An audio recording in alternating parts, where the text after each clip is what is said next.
When a man's affection drifts away from God, there are 5 dimensions of lust that you will find in that man.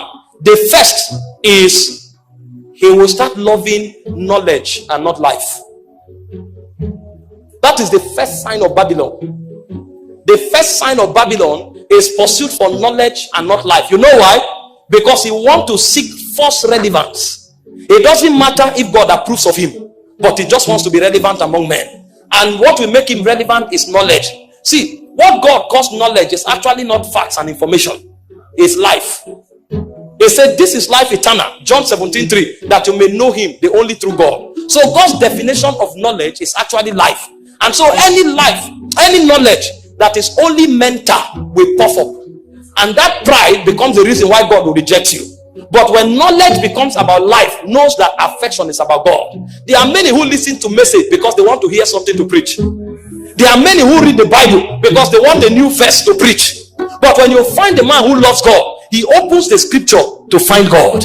And so his pursuit is not knowledge. His pursuit is life. If you discover that your pursuit now is about knowing so many things and so much, and not necessarily about growing in intimacy with God, know that your affection has been compromised. Because God is not giving knowledge apart from himself. God is actually pouring forth himself. It is the issuing of God into you that becomes the light in your life. He said the life is the light of men. So knowledge is supposed to spiral out of life. And so any man who pursues life will have knowledge. But it's possible to pursue knowledge and be void of life. This is why people who don't have affection for God, they are just curious about everything. They are everywhere seeking relevance and not in God's presence. When the man is pursuing life, know that his affection is still pure. The second thing that happens to you if your love for God is compromised is you begin to love money. And all of these things are born out of the insufficiencies and the vacuums of the soul. Because you know that what completes you is no longer there. So you are looking for something else to complete you. And so you know that money has purchasing power. And so you want to have a lot of money in order to buy a lot of things to satisfy the vacuum of your soul. And so the Bible said in 1 Timothy chapter 6 verse 10, it said the love of money is the root of all evil. And men whose affection have been compromised, they spend all their life pursuing money. They can work 3 shifts in a day in order to have money, but they cannot stay in God's presence for 30 minutes. And what I'm saying here may not make sense to you. Go to Europe. You'll be shocked. Many people left this country that they are going to start church or they are going to work in church. After 6 months, they didn't see them in church again. And there are many pastors who started church, but they discovered it's on Sunday morning that sales are higher. So they closed church down and started selling food stuff. So you come to England, you'll see Nigerian food product. Most of them were pastors. They went to England as missionaries, but now they sell orokpo on Sunday morning. Because every Nigerian is driving 3 hours to buy one orokpo to add to his soup. So the guy substitutes Jesus Christ for orokpo. And you now see the agenda of God dying because men choose money over God. The third thing that happens to your affection, if it is compromised, is that you become a lover of pleasure. 2 Timothy chapter 3 verse 4, when it was giving us the signs of the end time, it said men shall be lovers of pleasure. Lovers of pleasure. They can sit in the football studio from morning to evening. There's nothing wrong in watching football. There's nothing wrong in supporting a club. Once in a while you watch it, it helps you to relax. Nothing wrong. But if you will spend all your life, you watch football, you finish watching, you argue football, and you talk football as if football has become the gospel, then something has gone wrong. Pleasure. You'll find them, they say there's a new theater in town. Every Wednesday, they are there to watch a movie. They say they are doing bad beat somewhere. They are there with short they can share. Anything that is pleasure. If you like, put gate fee to be 1 million, they will pay. They say comedians are coming this week. They are there on VIP table. Next week, another comedian is coming. They are there. Next week, another one. If it is pleasure, they never get tired. So they can keep the routine of watching football every week for 10 years. They can keep the routine of going clubbing every Friday night for 6 years. But tell them we have VG every Wednesday. They will attend the first one. After that one, they say, "Omo, you know, easy." Something has happened to their energy. Energy has been depleted. If it is God, they are weak and weary. But if it is something that stirs their emotion, they will be there. If it finishes, they are angry. Why did this thing finish so soon? God must be your first love.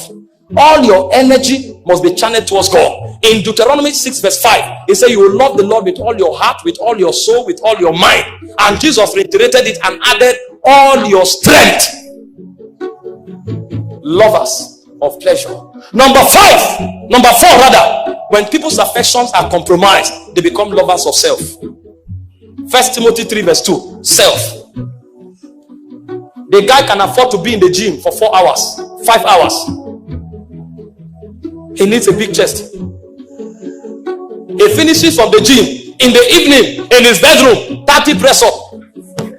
He will do press up, he will carry rope and skit. He will all kinds of shape. You know, there's nothing wrong with gymming. There's nothing even wrong in having a good look. Don't get me wrong, it is healthy. There are those who gym for health. There are those who gym to appear good. All of that is wonderful. But if gymming takes the time of prayer, and if you spend more time to gym than to read the word of God or pray, something is wrong. It means you are a lover of self. A lady can sit down every 2 weeks for 7 hours to make million braids. That they call it million braids. Are you not afraid? She can sit down for 3 days and make her hair, lose it in 7 days, make another one. She will never complain that she's tired sitting, so long as they are making her hair. And again, there's nothing wrong in looking beautiful by making your hair. But the question is, how many hours can you sit in God's presence? How many hours? If it has to improve your look, you can spend the whole week there, no problem.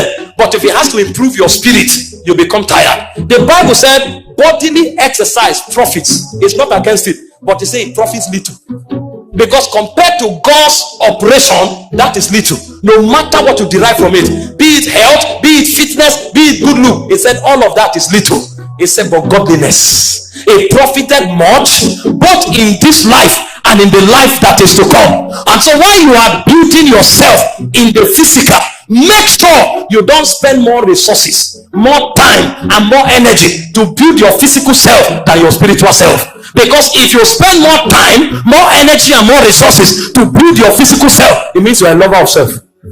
A man who is a lover of God spends much more time to build the spirit, because he knows that God's first point of contact is his spirit. In fact, the reason his body is necessary is because his body is the legal requirement for him to function in this realm. So he's taking care of his body so that his body can be used to serve God. When I pursue health, it's because I need to be healthy to go for evangelism.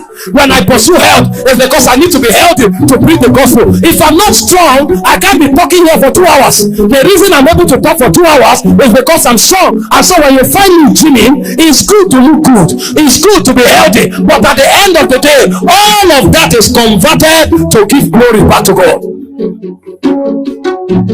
Lovers of self and not lovers of God. They can spend time with their body, but they cannot spend time with God. Number 5 are those who love the world. He said, love not the world, neither the things that are in the world.